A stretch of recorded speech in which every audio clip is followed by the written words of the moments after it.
Would you believe this hospital let me leave when I live a life uncommon with a Homo sapien operating system based on human standards for how to properly define in behaviors the concept of sentience and sapience?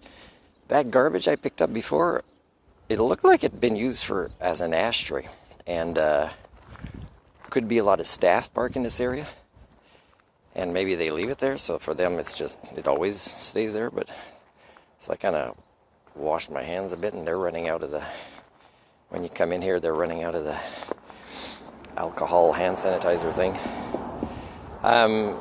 or antiseptic. And so when I was sitting, because I come back, I didn't spend a long time looking. They were really fast. It took a little bit less time, a couple of minutes less. So when I was turning a corner for the lab, I hear my name.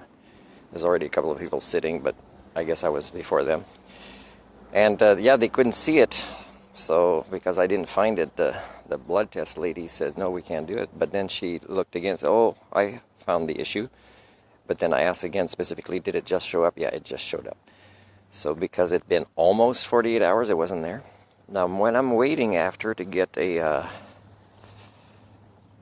code for, looking it up online with my Northern Health account now from this health authority, is I hear the same lady, right? Of course, it's later, right? She's waking up more. She's interacted more. She probably had a few of her priorities done already. I know that.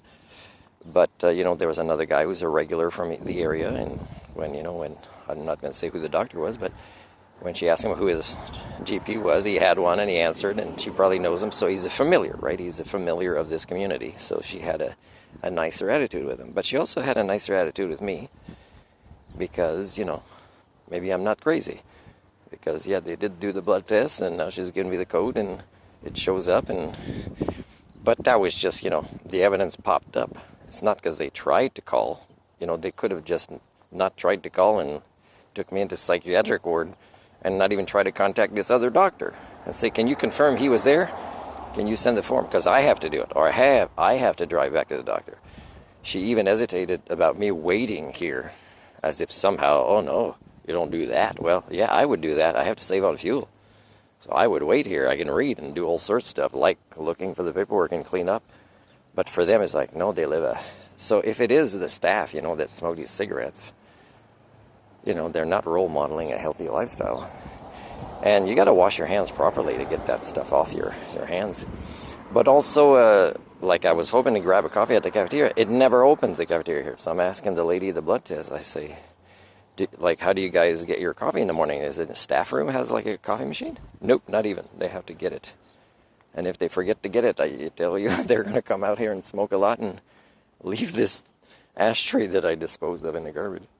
But anyways, it's nice not to be kidnapped, and it's nice to kind of, because really I still see strangers say hi and being helpful while I'm looking around, and some people are like that with tourists, but it's still if you interact with an employed person. That's really the pattern. Whatever profession, fast food, anything. That's the least positive experience. But if you interact with people on the street, especially if it's their time to shop or they're off, and it's still the same people that are employed here. So again, it is toxic, the punch in, punch out culture that people have.